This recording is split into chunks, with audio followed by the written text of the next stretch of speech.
Imana angiqale la. As ama-fans e-Kaizer Chiefs, ayikho into esingayenzeli yona le club le. Ayikho into esingayenzeli yona le club le. Siyayithenga imjezi. Siyawathenga amathikithi.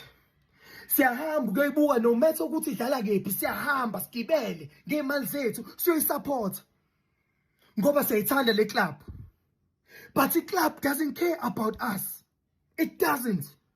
I-Kaizer Chiefs ayinendaba nama-fans. They don't care. And uMtaung uyakwazi lokho and uthule. Uthule kuba ne-mess i-club iwa phambi kwethu sonke siyibuka. Namhlanje bekunedebe.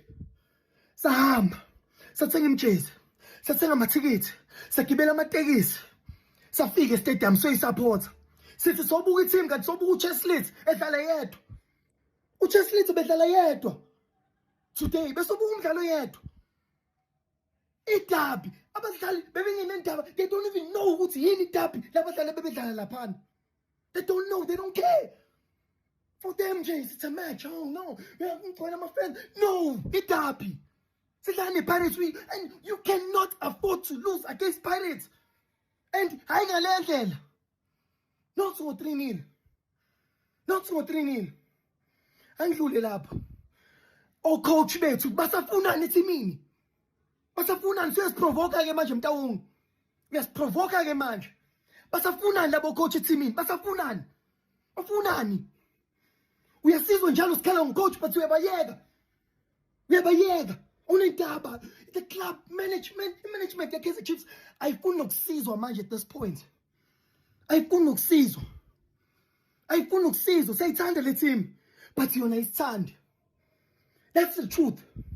Siyayithanda Kaizer Chiefs but yona ayithandi. Reciprocate. They don't. Enough is enough. Mtaung, stop. Now usuyasukela. Siyithulele.